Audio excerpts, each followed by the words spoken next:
Olá, boa noite. Estamos iniciando agora o programa Ideia Livre aqui na Rede ITA. Hoje nós recebemos no centro do debate o recém-possado presidente do 13 Futebol Clube, empresário Arthur Almeida. Vamos de imediato a um breve perfil do nosso entrevistado. Arthur Almeida é empresário do setor de vestuário e confecções e atualmente preside a Câmara de Dirigentes Lojistas de Campina Grande, a CDL. Já disputou 2 vezes a Prefeitura de Campina. Foi eleito vice-presidente do 13 Futebol Clube para um mandato tampão e recentemente foi alçado à condição de presidente do clube diante da renúncia de Olavo Rodrigues. Participam comigo hoje da bancada os colegas aqui da Rede ITA, do Esporte, Leandro Mamute, os jornalistas da emissora também, Gustavo Carneiro e Davidson Vitor. Bolinha, muito boa noite, prazer tê-lo aqui no Ideia Livre novamente. Boa noite a você, Ari, boa noite, Carneiro, Mamute, Deison, né, e a todos que nos assistem. Qual é a dimensão financeira da crise que o 13 enfrenta e qual seria a perspectiva temporal de alguma solução permanente para essa crise? O 13, quando a gente assumiu inicialmente como vice-presidente, né, naquele momento, a gente imediatamente buscou estruturar os diversos departamentos que o 13 tinha, que não estavam funcionando, e dentre eles o jurídico. E o jurídico começou a fazer um levantamento de tudo que o clube tinha de passivo, né? Trabalhista, civil, de fornecedores. Então, chegou-se a um valor aproximadamente entre 16 a 17 milhões de reais. Então, esse é o montante, né, de dívida acumulada do 13 em relação a trabalhistas e a dívidas cíveis. Somado a isso, o clube tem dificuldade de receber o recurso da Team Mania. Desde agosto o clube não recebe qualquer centavo da Team Mania, porque com a mudança da legislação que teve, a Team Mania começou a exigir uma série de documentações e certidões que antes não exigia, para que os clubes pudessem receber o recurso proveniente da Team Mania. E o 13 não tinha nessa documentação e tinha muito menos as certidões. Então a gente começou a trabalhar para poder vencer essas etapas. Então vencemos praticamente todas as etapas, a prestação de conta, a certidão federal conseguimos, fizemos um parcelamento, a certidão federal saiu, e esbarramos na última certidão que diz respeito à certidão DFGTS, que o clube tem lá pendência junto ao FGTS, não é nem só de dívidas, que essas aí a gente conseguiu pagar e não está constando em aberto. Mas é proveniente de valores que foram ao longo dos anos recolhidos para a FGTS e não foram individualizados. Então o 13 tem um montante lá, né, que esse montante que foi depositado, mas não foi individualizado, ou seja, não foi colocado no CNPJ, foi pago o valor do guia pelo CNPJ, mas não foi suficientemente dito assim, que cada valor correspondia a qual trabalhador. E esse acúmulo, ele gerou um montante de aproximadamente 600 mil reais. Que a Caixa disse, olha, eu só posso liberar a certidão se você encontrar de quem são esses créditos. Qual é a dificuldade? Tem crédito desse oriundo desde 1970. Então essa individualização na prática ela se torna impossível de ser feita. Até porque não tinha contabilidade, nós não dispomos dessa documentação.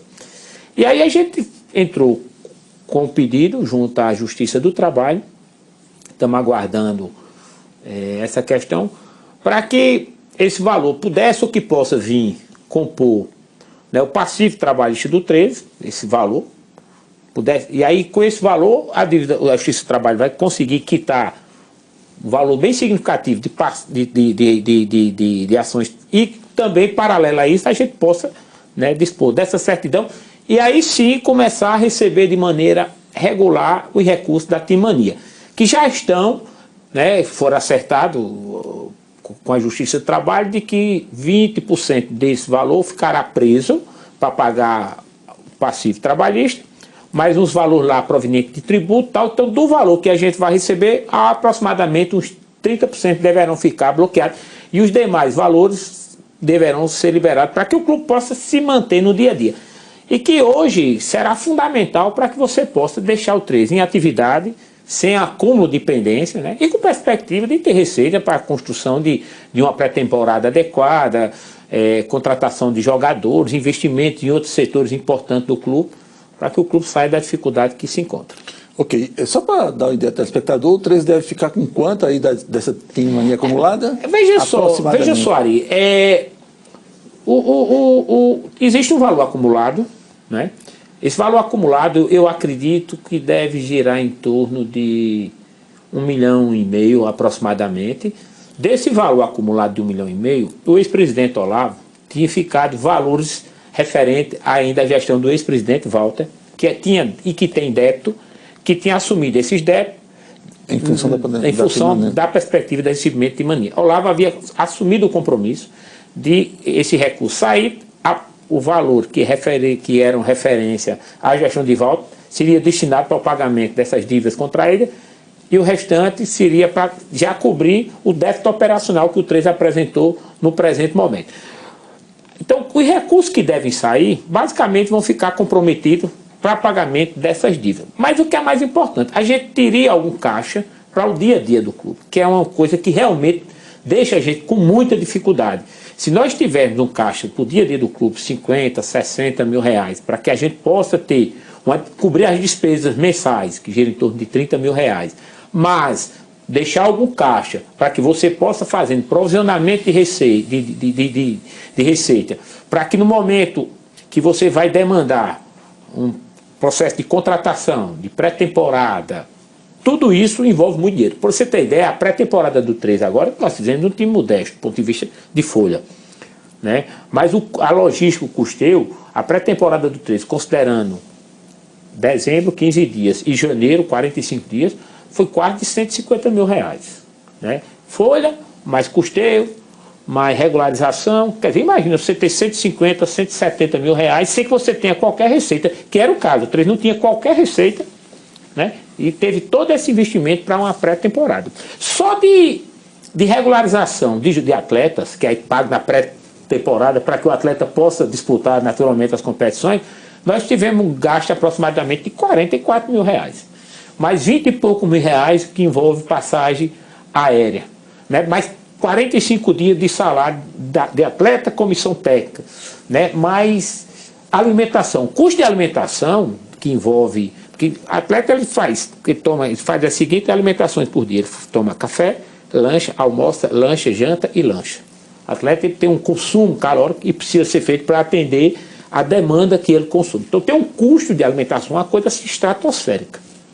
Né? Mais energia, mais transporte. Então isso é tudo, né, em pré-temporada, sem que você tenha qualquer receita. Porque você não tem bilheteria, o 13 não tinha sócio torcedor ativo, né? O 13 não tinha cota de patrocínio ainda, porque estava ainda na prospecção de apresentar os projetos, fez patrocínio para pagar a primeira com 30 dias, enfim.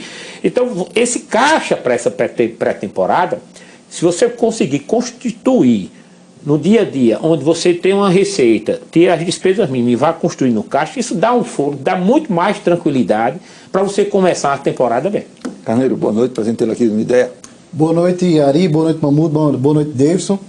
Ô, Bolinha, eu queria começar sobre a questão da Casa do 13, o estádio Presidente Vargas. A gente, sempre que é começo de temporada, ou bem antes disso, a gente nota que é aquela agonia para arrumar um gramado, o PV muitas vezes acaba não sendo liberado para as disputas do Campeonato Paraibano. A gente viu em 2013, o 13 teve o PV como uma grande arma naquela campanha que quase que sobe para a Série B, onde até o primeiro jogo eliminatório contra o Vila Nova foi vencido no estádio Presidente Vargas. Então, assim, de que forma você está planejando e vendo o PV para ser aliado do 13 em diversas situações, não só como jogos do Campeonato Paraibano, mas também como eventos, escolinhas, não sei o que está passando na sua cabeça com relação a isso, mas de que forma você está tentando planejar o PV para a sua gestão? Nós tivemos uma reunião sábado passado com a diretoria, né, na oportunidade, a diretoria também de patrimônio estava envolvida. Meu grande sonho em relação ao PV, primeiro, era ver se a gente conseguia fazer com que aquele gramado pudesse ser sintético. né? Isso melhoraria demais, porque você tem um custo baixo, ou quase não tem de manutenção, tem a qualidade de gramado que permite que haja um futebol colocando o atleta em menor risco, né? Hoje o gramado do PV, na verdade, tem sido feito paliativos. Nós, quando assumimos o ano passado, não existia praticamente gramado, né? Então teve que se correr para em 30 dias, deixar em 30, 40 dias, deixar mais ou menos em condições mínimas para que o time pudesse treinar, que também não tinha onde o time treinar. Estava treinando em campos locados. Além de ser caro, os campos também não atendem às necessidades, então você submete o atleta a um risco maior, que nós tivemos 3 atletas machucados durante essa temporada, e que tanto é ruim para o clube, obviamente, porque contratou o atleta e não dispôs do atleta, como também para o próprio atleta, que muitas vezes tem a carreira comprometida, dependendo da lesão que ele possa sofrer. Então, quanto menos você colocar o atleta em risco, naturalmente, melhor. Então, seria isso. Mas a gente fez um levantamento, é muito dinheiro para fazer a transformação do gramado para o que a gente gostaria. E aí você termina fazendo coisas paliativas.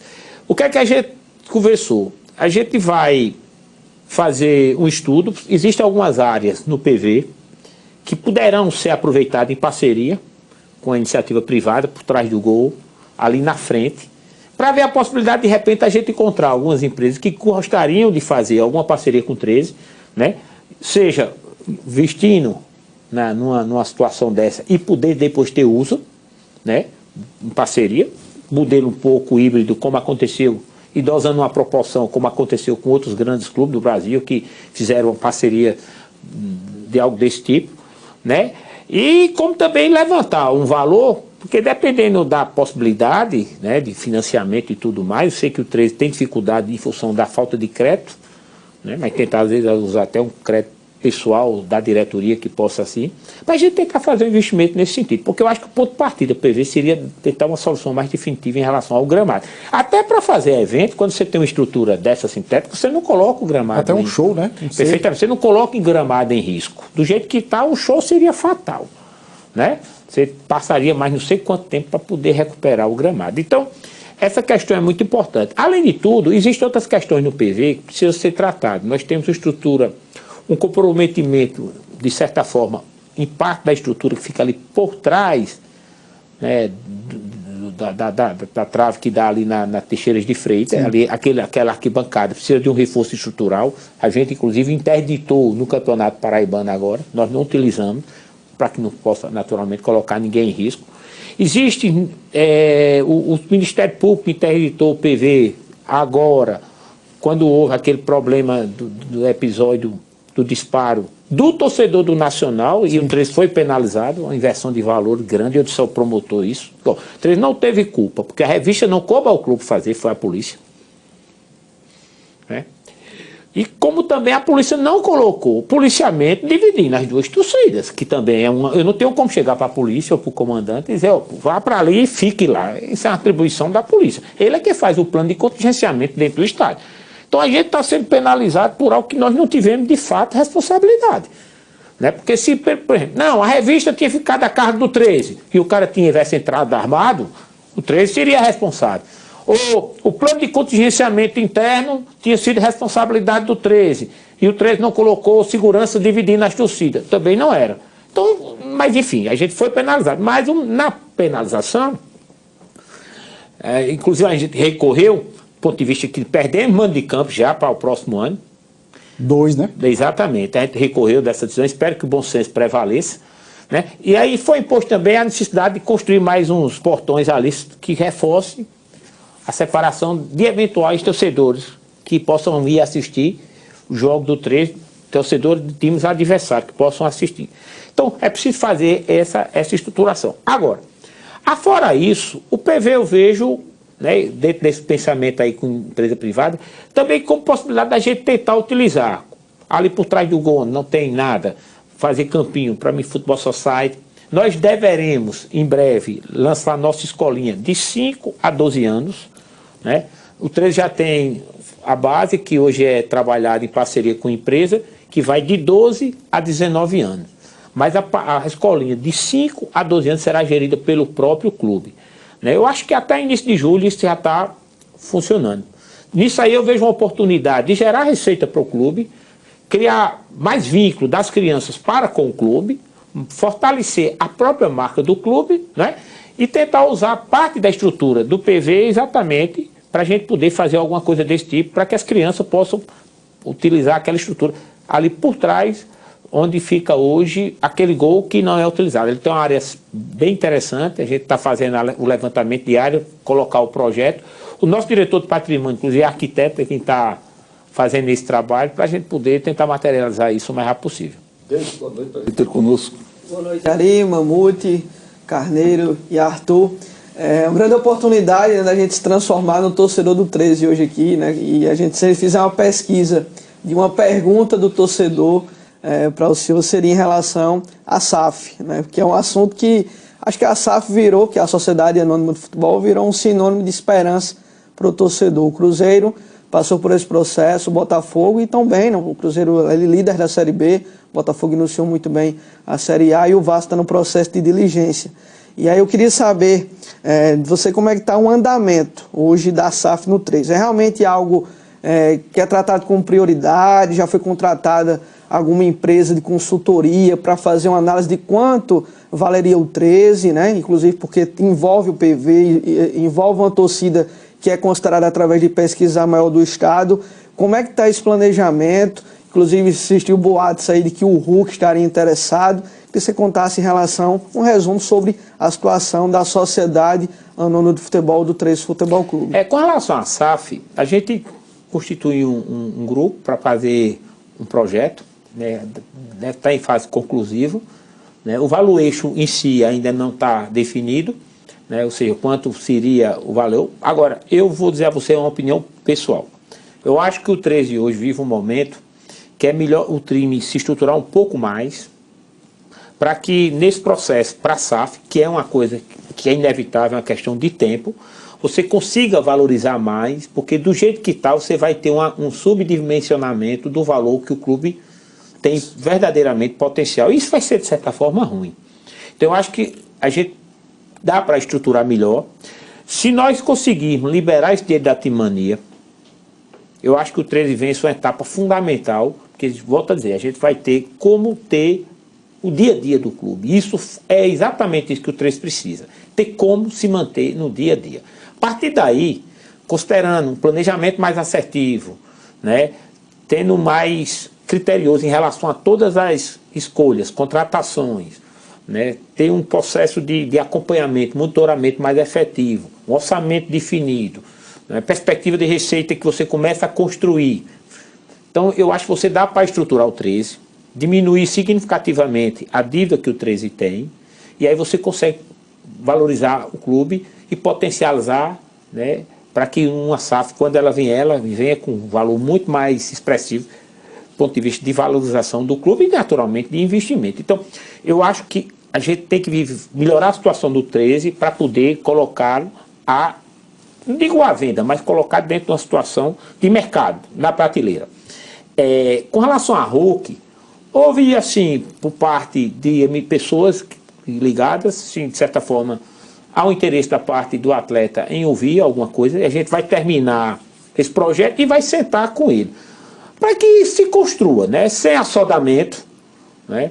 O próprio atleta, como ele ainda está em atividade, eu acho que ele vai esperar um momento oportuno para, uma vez, quando ele parar, ele tentar sentar e analisar enquanto, deixa ver, apenas como empresário, investimento dessa outra. Porém, eu acho que é um ponto de partida importante para a gente estar amadurecendo, construindo junto, e de repente, numa dessa, no final de carreira, ele pode até encerrar sua carreira no 13, inclusive porque já revelou que é atleta, assim, é torcedor do 13, né? O Marcelo do Real Madrid, inclusive, ele tem já tem um time, né? O Azures do Paraná, é um do time dele lá que ele já contratou. Fazer exatamente ele isso. Já é dele, inclusive ele investe já no clube. Já no clube, o Marcelo do Real Madrid, o lateral esquerdo, não é isso? Então, assim, como ele já está nessa fase de encerramento, então eu acho que algo desse tipo pode acontecer muito bem com o Hulk. Mas volto a dizer, a minha opinião, né, eu não sou dono do 13, eu estou na presidência, mas o 13 é uma associação. Mas a minha opinião é que a gente precisaria estruturar melhor para que a gente pudesse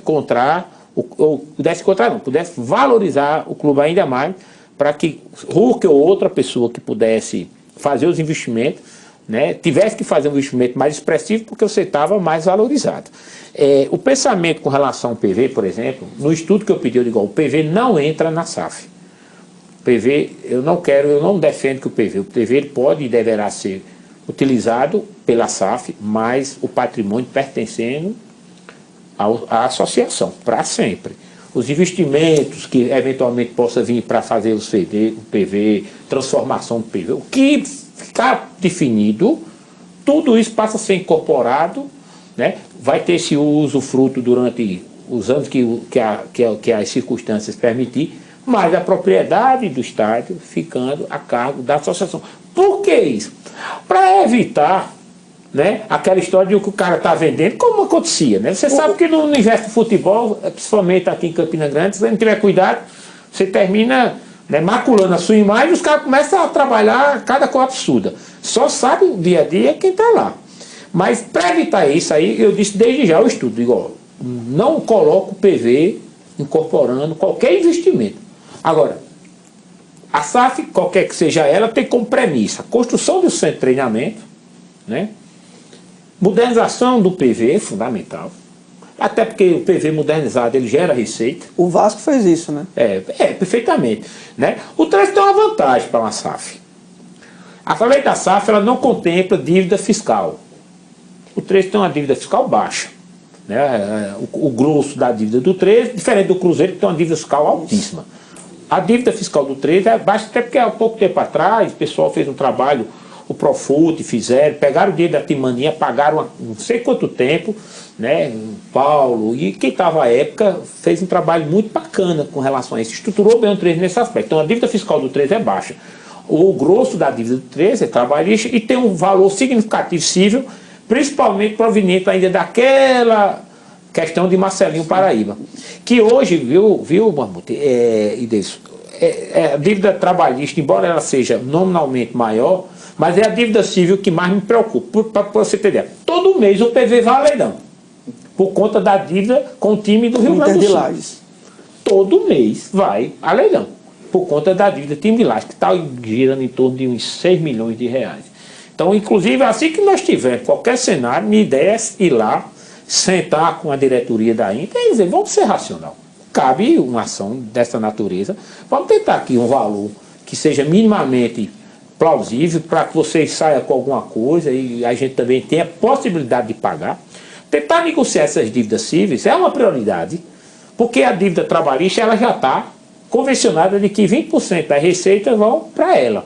Mas a dívida civil não. Se hoje entrar R$100, R$1.000, R$1 milhão na conta do 13, esse dinheiro é bloqueado para pagar as execuções cíveis que existem. Então isso é muito difícil de trabalhar sem que você possa transitar pela conta do clube, né, qualquer valor, infelizmente ficando ele preso. Boa noite, Mamute. Prazer ter conosco no Ideia. Boa noite, Arthur, Carneiro, Davis. Boa noite para o amigo de casa também. Bom, Arthur, você é um empresário de sucesso, é um cara que tem agenda muito cheia, né? Você vive em negociação sempre. E quando você foi convidado a vir para o pleito, né, de disputar a presidência do 13, você não pôde por isso, por ter uma agenda muito cheia e ter os seus compromissos profissionais como empresário. E eu queria te perguntar, nesse processo, nessa caminhada até aqui, o que mudou nessa sua agenda, né? Porque agora você é presidente do 13, vai exercer até o final do mandato.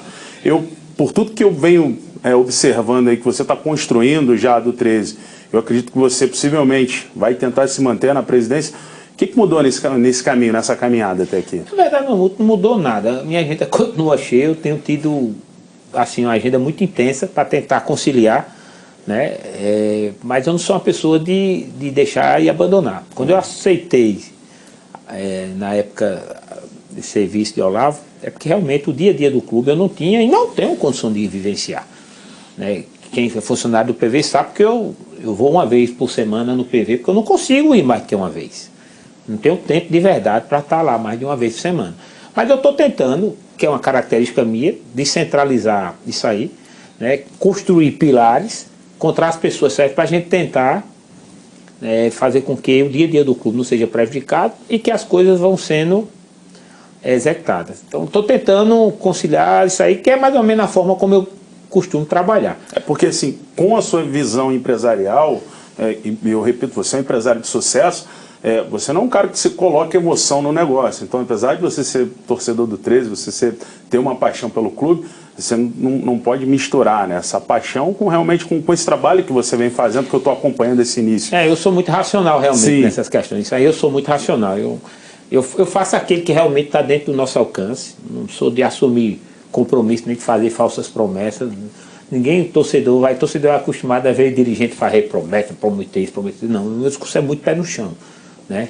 Agora, uma coisa eu tenho certeza, a gente vencer nessa etapa, né, da possibilidade do dia a dia, né, como eu tenho frisado bem, se nós conseguirmos possibilidade do custeio do dia a dia, né, você, em curtíssimo espaço de tempo, curto, médio prazo, eu não tenho dúvida que o 13 vai sair dessa situação. Porque o problema do dia a dia é porque no instante você acumula um valor muito significativo. Daqui a pouco você, imagina, 30, 35 mil por mês, no outro mês 30, 35, 40. Quando você menos espera, você está com R$500 mil. E aí vai começar uma temporada sem ter qualquer receita. Então, isso realmente isso termina estrangulando de tal sorte, né, e permitindo que o clube torne-se um devedor cada vez mais quanto mais. Resolveu essa questão do dia a dia, você passa a ter uma cabeça para planejar, você até algum recurso para investimento você precisa fazer. Vamos lá, a lojinha do 13 eu vejo como um dos melhores pontos comerciais de Campina Grande, totalmente subutilizada. Nós não temos sequer praticamente o que vender lá, tem camisa do time só. Por quê? Porque para você fazer uma loja vender, você tem que ter recursos para comprar, para abastecer. E esse recurso existe? Não. Nós precisamos fazer uma recuperação física. O projeto está pronto. Faz um levantamento. Quanto precisa para recuperar fisicamente a loja, dotá-la de uma infraestrutura adequada, papapá? 70, 80 mil reais. O 13 não tem esse recurso para poder fazer esse investimento. Então, tudo que você quer fazer, você pressupõe recurso. Se você hoje não tem dinheiro nem para o dia a dia, imagina para investimento. Então, estamos tentando, de forma prioritária, tentar resolver essa questão do dia a dia, da fonte de receita do dia a dia, para que sobre algum valor. Somado a isso, aí você começa a trabalhar outras fontes de receitas, que vai capitalizando o clube, direcionando aos investimentos que possa dar o maior retorno possível, né? Com planejamento e com critério nas escolhas, na seleção, o clube dentro de campo começa a ser mais assertivo, os resultados começam a acontecer, e aí isso vai ativando, né, o humor da torcida, ela vai acreditando mais, ela vai se dispondo a contribuir mais, porque é natural que isso aconteça. Então aí você ativa um círculo virtuoso. Por isso eu digo, o dia a dia, se nós conseguirmos vencer, no curto médio prazo, o 13 vai estar em outra situação, né? O 13 é um time viável, apesar de tudo. Agora, esse dia a dia é que realmente hoje... É um clube de massa, né? Perfeitamente. O dia a dia é que está angustiando, está sufocando, está estrangulando o 13, porque nós não temos. Sim. Só para ficar bem pontuado para o telespectador, Bolinha, se eu entendi bem, duas premissas inegociáveis. A primeira é de que a possibilidade de permuta da atual área do PV para uma outra, nos arredores da cidade, está descartada. Comigo na presidência, sim. E pelo que eu entendi, no seu estado de espírito, você interiormente não é um presidente interino, você assumiu para cumprir o mandato inteiro. Perfeitamente. Isso? Isso. Carneiro. Ô Bolinha, com relação a gente viu recentemente agora que você trouxe reforços, departamento de marketing, departamento de futebol, o torcedor deve estar em casa querendo saber como vai ficar imediato daqui para frente o 13 com relação ao futebol. A gente sabe que tem a pré-copa do Nordeste, o 13 está disposto a participar. Falaram-se aí entre Flávio Araújo, Marcelinho Paraíba. Como é que você está bolando isso? Se você tem alguma novidade para adiantar para o torcedor, como é que vai ficar o 13 para essa pré-copa do Nordeste? A gente está esperando, Canete, na verdade, o calendário, né? O calendário é quem vai definir o rumo mais... As datas dos jogos nem adversário ainda não tem, né? Perfeitamente. Isso é quem vai definir. Como o 13 está em inatividade, né? O time profissional não está em atividade, obviamente se a CBF marcar para julho ou agosto, é um complicador. Se a CBF marcar para final do ano, onde a gente já esteja no processo de montagem do elenco, já com grau de permanência, pensando no estadual, é um outro cenário. Então a gente vai aguardar a CBF se pronunciar em relação ao calendário. Eu, pessoalmente, gostaria muito que fosse mais tarde possível. Lá para outubro, né? A previsão Quanto mais tarde, melhor. Acho que é setembro a previsão. Mas não sei, mas quanto mais tarde, melhor, sabe? Porque, imagina, um clube como, por exemplo, você vai enfrentar adversários que estão em atividade. Hoje, imagina, se for, mesmo em setembro, você vai contratar os jogadores que ainda estão em atividade. E esses jogadores vão sair dos clubes que estão para vir para o 13, para disputar uma partida, 2 ou 3, não é fácil. Aí você vai contratar os jogadores que já estão em atividade, para você condicionar. Isso exige um investimento de pré-temporada muito alto. Então a dificuldade é muito grande. Então eu pessoalmente, que pudesse ser mais tarde possível, que desse possibilidade da gente, com o time que a gente vai disputar a pré-Copa do Nordeste, ele ser pelo menos na base central do time que a gente pudesse ou que possa disputar o Campeonato Paraibano, inclusive na sua comissão técnica. Sim. Hoje o 13 não tem condição de contratar um treinador hoje.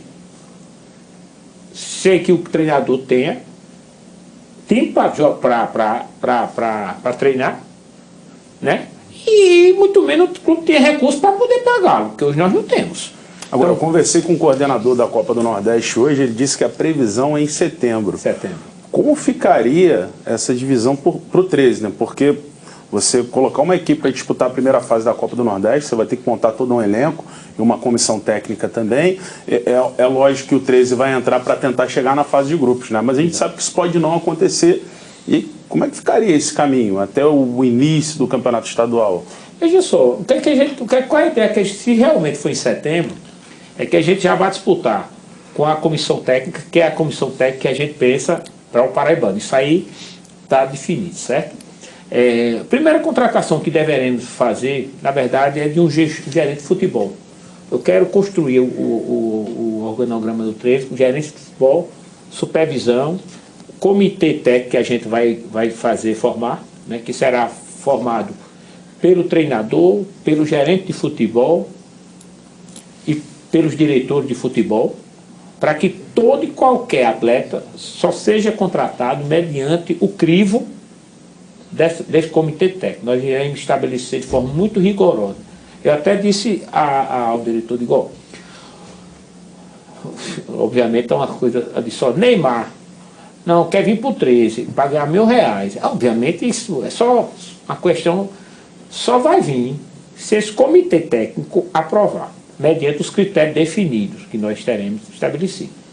Nem eu, nem diretor algum contratará qualquer atleta que não passe por esse comitê. Que foi algo que você reclamou bastante nessa montagem de elenco, não teve critério. Quando eu cheguei lá, quando eu procurei me informar, né, do elenco, ele tinha formado talvez um dos piores elencos que já formou-se na nossa história. E é um elenco que não era barato para atletas que faziam 3 anos que não faziam um gol. O cara recebia R$5.000 de salário. O primeiro jogo que eu vi o cara, eu disse, rapaz, esse cara tem que sair do treino. Eu não podia fazer isso publicamente, porque aí não ia criar crises que não tinha sentido, de que esse cara não tem a menor condição. Tinha um jogador, um Ramonzinho, num jogo 13 nacional, inclusive a bola do pênalti foi nele, ele bateu o pênalti e fez o gol. Quando terminou o jogo, eu cheguei para a Sueli e disse, velho, como é que o cara esse cara não tem a menor condição de jogar no time profissional. E eu procurei ver, o primeiro contrato profissional que de fato o cara tinha feito, tinha assinado com o 13. Sabe, assim, parece que pegaram na rua e se botaram para jogar. Quando eu assumi interinamente, dispensou 6, foram 7 jogadores. Tentei, a tempo, melhorar o nível. Conseguimos, de certa forma, trouxemos alguns jogadores pontuais que melhorou de fato o time, mas não dava mais tempo. Né? Um campeonato curto, tabela extremamente mal feita, o time passou um mês sem jogar e joga em 10 dias 4 partidas, um negócio meio doido, mas enfim. Então isso foi realmente difícil, mas a gente está tentando construir... Aproveitar isso para um depoimento. Como é que é o estado de espírito de assistir um jogo como torcedor e como presidente do time? O que é que mudou aí no estado de espírito?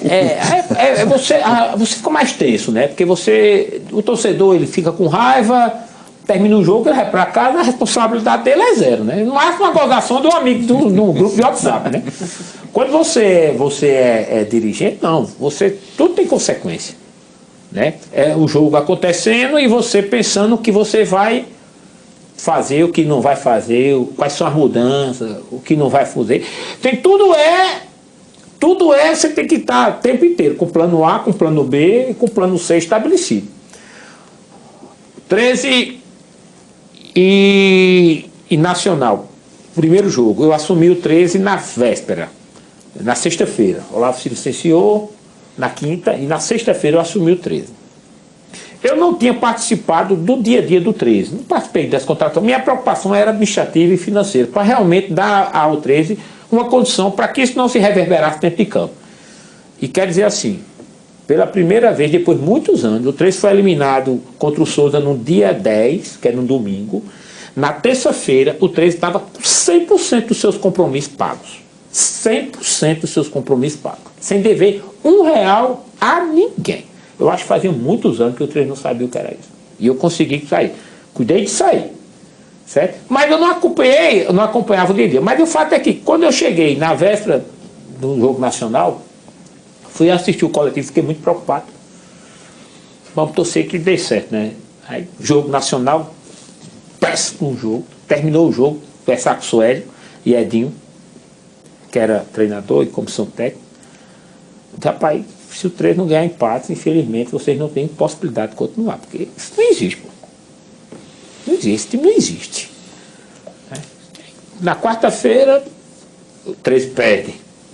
Domingo era o jogo contra o Campinense. Aí contratou Marcelinho, contatei Marcelinho, vindo de Patos, 1h da manhã, para conversar, 9h da manhã, porque não tinha mais tempo. Né? E acertei com o Marcelinho, 9h da manhã, no dia seguinte, 2h, Marcelinho já se apresentou. Né? Passou-se um brief na lista de jogo, mais ou menos qual era o perfil de atletas que o 13 tinha, característica. Marcelinho foi um gigante. Domingo o 13 já tinha uma outra postura contra o Campinense. Ele só não fez jogar, né? Não é verdade, mas o treino já tinha uma outra postura. Inclusive, eu acho que os dois resultados contra o Campinense, principalmente o segundo que a gente perdeu, acho que o resultado não foi nem tanto justo. O 13 até jogou melhor que o Campinense, teve mais chance, né? Mas o Campinense tem um jogador ali diferenciado. Da primeira oportunidade que teve, o cara fez o gol, coisa que nos faltava, né? Isso faz uma diferença, porque às vezes o time não está nem jogando bem, né? Ontem o Flamengo ganhou do Fluminense. Eu estava assistindo o jogo, o segundo tempo, o Flamengo foi uma vez ao ataque, praticamente, mas sobrou a bola, o Gabigol fez o gol. A bola que sobrou, quando você tem um jogador diferenciado para fazer o gol, isso faz a diferença. Nós não tínhamos esse jogador diferenciado, né? E até contratei esse jogador, mas o cara não chegou nem a vir. Quando foi na véspera do jogo contra o Souza, era o último dia de inscrição do Campeonato Paraibano. E aí consegui contratar um atacante do River, o cara que tinha feito um campeonato muito bom. E aí a condição foi assim, eu digo, ó, a gente vai jogar amanhã contra o Souza, se nós passarmos, aí eu corri, e Dagoberto regularizou o jogador, eu digo, ó, se nós passarmos, você vem, também não se deu nem um centavo a ele, né? Se a gente passar, eu emito a passagem de Souza mesmo, você vem à noite, que ele estava em Belo Horizonte, para que você jogue já na próxima semana, que era contra o Campinense. Porque eu digo, a gente precisa de um jogador diferenciado. E aí, infelizmente, nós fomos eliminados pelo Souza. Porque eu sei da diferença que é você ter um jogador que, com uma oportunidade, o cara faz um gol e ganha um campeonato, né? Então, infelizmente, é por aí. Ô Arthur, a gente sabe que a política no 13 sempre foi muito acalorada, né? Existem alguns grupos ali, né, que sempre dividiram ali as gestões, e até conversando, vendo algumas entrevistas suas até com alguns torcedores, né, em canais do YouTube, você falando que seria o elo de ligação desses grupos, né, que foram muito importantes para colocar dinheiro, justamente ajudar nessa questão da receita. Minha pergunta é se realmente você tem conversado com os grupos, né, de situação e oposição para que haja uma união no 13 Futebol Clube. E também, falando de receita, a gente sabe que é muito importante ter um calendário cheio, né, até para trazer os jogadores, fazer um contrato longo. e já falam aí nos bastidores a possibilidade do 13 conseguir uma vaga na Série D do ano que vem. Existe essa possibilidade? Chegou a conversar com a presidente Michele Ramalho? Com relação a essa questão eu me relaciono muito bem, né? O chamado abnegado, eu era um deles, né? Eu fui diretor do 13 em 2004, 2005, naquele período eu estava no 13. Copa do Brasil 2005. Perfeitamente, eu era diretor de marketing na época.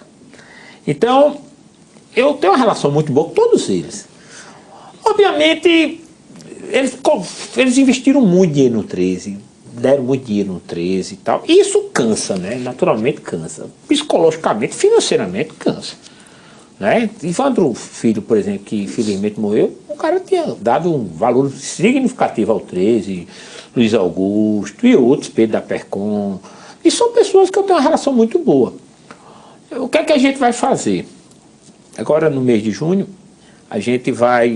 eu vou ainda definir a data, eu quero fazer um café da manhã, né? E convidá-los, né? Mostrar um pouco da história do 13, porque quem é 13 anos, como talvez quem seja raposeiro, eu falo 13 anos porque é o time. Então, assim, quando ele gosta de futebol e é 13 anos, quando você for um recorte na sua vida, um dos grandes momentos de boas lembranças que você tem com seu pai, com seu filho, o tempo está envolvido, pois tem um valor sentimental muito grande, aí não pode deixar essas coisas se acabar, né? Muito menos morrer. E aí eu vou tentar trazer um pouco dessa reflexão, mostrar o que é que a gente está pensando em fazer para o 13, de curto e de médio prazo, para tentar ver se a gente consegue sensibilizar dentro do que é possível, para que cada um possa contribuir. Durante esse momento agora, mesmo com toda a restrição que eles tinham, quase de forma unânime ao nome de Olavo, mas eu ainda consegui deles R$98 mil, que foi muito importante, né? Eu acho que dá para pensar em algo mais. Minha meta pessoal, eu achava que a gente ia conseguir uns 200, 250 mil. Mas diante do momento, das circunstâncias, o próprio time não corresponder dentro de campo, das restrições que se tinha a figura de Olavo, eu não sei por qual razão, eu nunca vivi muito a política do 13, não. Eu nunca pertenci a lado, eu sempre fui amigo de todo mundo. Né? Eu nunca pertenci a grupo, nunca disputei nenhuma eleição no 13, né? Eu terminei sendo circunstancialmente presenteado ou não, aí vai depender da visão de cada um, do desafio de estar na presidência do 13, talvez um dos momentos mais difíceis da história do 13. Né? Mas, enfim, Deus sabe o que faz. É um desafio, né? É grande. Alguém chegou para mim, eu anunciei que eu não ia ser candidato a deputado, né? Eu não vou ser candidato a deputado. Aí minha mãe viu, ela me disse isso domingo, ela viu, graças a Deus, meu filho não vai ser candidato a deputado. Aí no outro dia, Bolinha assume a presidência do 13. Ele disse, meu Deus. Então não sei qual. Agora, mas é um desafio, né?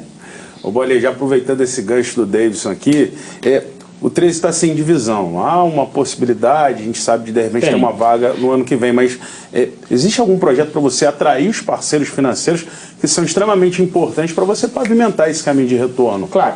É isso que eu estou falando. Tudo, olha, o que vai depender, o planejamento ele vai ser montado, você tem que analisar também os fatores externos, ou seja, se o clube vai disputar, aliás, quando será um jogo da pré-copa do Nordeste, a gente já está contactando as empresas que patrocinaram o 13 agora, porque o 13 teve recorde de receita de patrocínio, viu?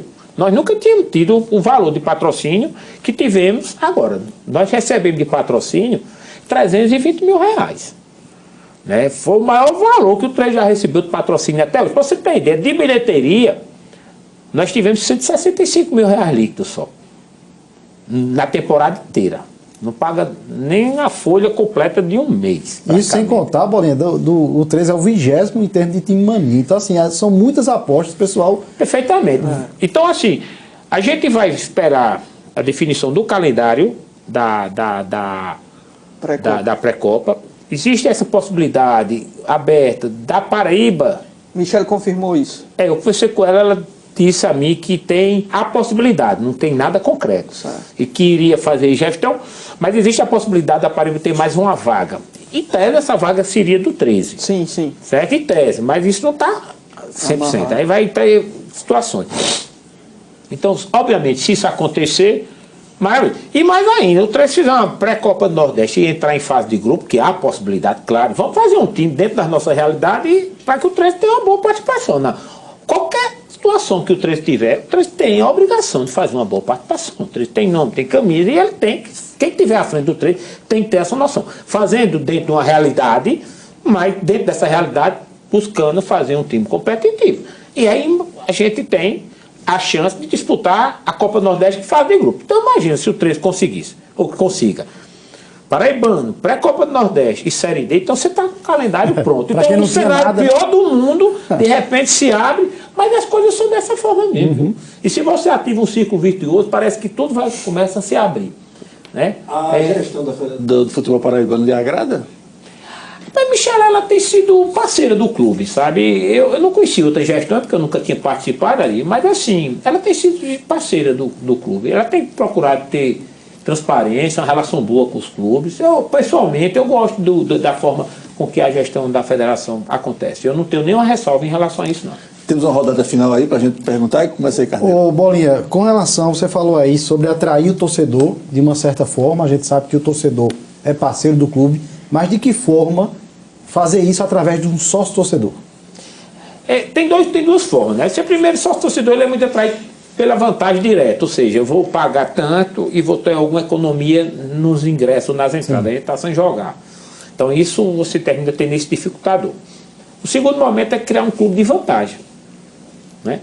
Esse clube de vantagem é você tentar construir parcerias com empresas que deem desconto para pessoas que sejam sócio-torcedor do 13. O 13 poderá ter um número significativo de sócio-torcedor. Estou dando um exemplo só, se me permite só tentar uma parceria com a Unimed, tentar parceria com uma Unifacisa, tentar parceria com laboratório, com empresa de serviço e tal. E você possa criar um clube de vantagem, né? E que independente do time jogar ou não, você pagando a mensalidade do clube, você vai ter desconto. Então isso faz com que a mensalidade torne-se, inclusive, praticamente de graça. Para o clube é vantagem que entra receita e para você vai ter. E para a empresa que vai dar desconto, ela vai ter uma clientela sendo direcionada à sua empresa. Então dá para construir alguma coisa desse tipo, é exatamente isso que a gente vai tentar. Inclusive com o fortalecimento da chegada de Celino, né, que veio compor a diretoria de marketing também, juntamente com o Cláudio Quille e com o Daniel, que já faziam parte, para a gente trabalhar um projeto voltado nesse sentido. Então, eu já está pré-agendado reunião essa semana da diretoria de marketing para a gente tratar exclusivamente sobre esse projeto. Porque eu acho que aí vai ser algo atrativo para o torcedor 13, independente do time estar jogando. Quero aproveitar para a gente soltar um nomezinho aqui, já que você soltou alguns, né? Como Celino Neto, né? O Cláudio Quila, Daniele, e também falou que existe a possibilidade de fez contato com o Alex, do presidente do Clube Campreste. Mas na verdade eu convidei Alex para ser diretor de esporte amador. Alex já faz um trabalho no Campreste muito bom. É um 13 anos, um cara extremamente atuante.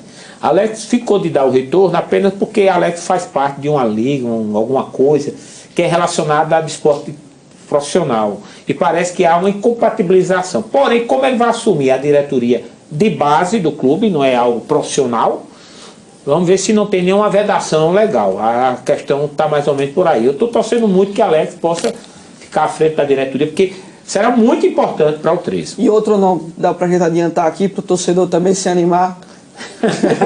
Em relação a quê? A diretoria? Sim, diretoria. Não, em relação à diretoria hoje, mais ou menos está aí. Não tem nenhum nome no nosso radar no curto prazo, não. Até porque é o seguinte, eu acho que os nomes que já existiam, e que já existem, eles são nomes, sim, o Igor, que veio compor a diretoria, né? Um cara extremamente qualificado. E o Igor, quando o 13 montou esse time agora, ele chegou pra gente, fez o scout do time, ele atua o scout inteiro do time. Que a gente viu, eu digo, meu Deus do céu. Quer dizer, hoje você só erra se você quiser. No sentido do perfil do jogador. Porque você tem todas as informações e é fácil você ter isso. Né? Obviamente você não contrata o jogador que você deseja, porque às vezes você tem limitações financeiras. Mas você tenta buscar alguém que se aproxime dentro da realidade daquilo. Esse time vai dar liga? Depende. Futebol é algo que não necessariamente 1 mais 1 é igual a 2. Isso, é verdade. Aí vai depender do perfil do treinador. Vamos lá, você contrata um treinador com um perfil. A mentalidade da diretoria é outra. E você contrata um elenco com outras características. A possibilidade disso funcionar é mínima, viu? Você tem que ter uma gerência de futebol que esteja alinhada com o pensamento da diretoria, treinador que tenha mais ou menos uma visão parecida com o que a diretoria se propõe, e um elenco que guarde características individuais e pessoais, como também futebolística, que se assemelhe àquilo ali. Aí você cria uma possibilidade mais real de dar certo. Eu tenho um amigo meu que era ligado à Chapecoense, né? E quando a Chapecoense teve aquele acidente, eu fui para Chapecó, porque eu tenho um fornecedor de calça jeans, que a fábrica é lá em Chapecó. E aí eu, almoçando com ele, ele disse, ó, a Chapecoense tinha profissional até para fazer gestão financeira da vida de cada atleta. Você quantos caras se preocupavam no todo. A Chapecoense só contratava jogador com características X, não de futebol, pessoais. Sim. Eles procuravam filtrar tudo. E era um exemplo de gestão do futebol brasileiro, a Chapecoense. Até episódio. E ele disse, ó, e a perda gigantesca que terá dificuldade de ser substituída é porque a diretoria que construiu a Chapecoense com essa mentalidade morreu todinha no avião. Isso não se substitui assim em 24 horas, né? E tanto é que hoje ela está mergulhada em dificuldade, não tinha R$1 de dívida, tinha teto de salário rigorosamente respeitado, sabe? Isso era um exemplo. Chapecó é uma cidade com 250 mil habitantes, tem um time na Série A, não é brincadeira não, né? Quer dizer, você mostra quanto fazia-se de fato gestão. Saiu da Série D para ser numa sequência, para B, para A, se manteve na A, faz a final de campeonato sul-americano, não é? O próprio Cuiabá, mesmo que o 13 enfrentou diversas vezes na Série C. O Cuiabá hoje é quase uma SAF, sabe? É gerida praticamente pela empresa que é aquela patrocinadora master dele. Sim. Que é uma empresa ligada a agronegócio. Ligada. É praticamente uma SAF. A direção todinha é relacionada àquele pessoal. Eles praticamente comandam o futebol da Cuiabá. Bom, Bolinha, agora vamos esquecer o seu lado torcedor, o seu lado presidente do 13 agora. E eu queria saber como o empresário Arthur Bolinha enxerga essa marca do 13 Futebol Clube. Com grande potencial, muito, de verdade, né? O 13 tem uma coisa sui generis, o próprio nome 13, ele de certa forma é sui generis, né? Não existe nenhum outro time no mundo 13. Só existe o 13 de Campina, pelo menos que eu tenho conhecido. Dizem até que o Galo Mineiro é a imitação do Galo da Paraíba. Na verdade, o 13, por que o 13, o símbolo do 13 é galo? Porque o 13 no jogo do bicho é galo. Isso. Então o galo do 13 é original. O Atlético ele pegou emprestado, né? Raiz, né? Raiz. O Atlético pegou emprestado. O nosso ganho que está até o pessoal do Atlético. Eu estou fazendo um trabalho com a Fundação Dom Cabral na Ruta, e a Fundação Dom Cabral, a sede é em Belo Horizonte, e os caras são atleticanos e tal, e eu conversando com ele, digo, ó, o atleta de vocês é fake, o nosso galo é o original. Aí eles começaram a rir, eu digo, o nosso é original, o de vocês é fake, viu?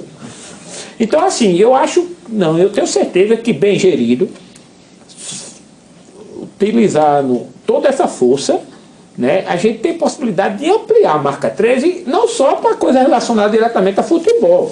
Você pode ter muito bem um feijão com a marca 13, e o torcedor do 13, na hora de comprar, não tenho dúvida que ao invés de comprar um feijão marca X, ele compraria o feijão marca 13, açúcar, café. Inclusive a gente está prospectando algumas empresas nesse sentido. Porque assim, eu acho que dá para se explorar muito bem, e tudo gerar algum tipo de fonte de receita. Né, material de limpeza, ou seja, você tem condição de trabalhar a marca não necessariamente associada apenas e pura e simplesmente ao futebol. Essa questão da loja, fazer aquela loja uma loja atrativa, né, colocar um café naquela loja, então tem como se otimizar muito bem a marca 13. Agora, tudo pressupõe recursos para que você possa fazer investimento.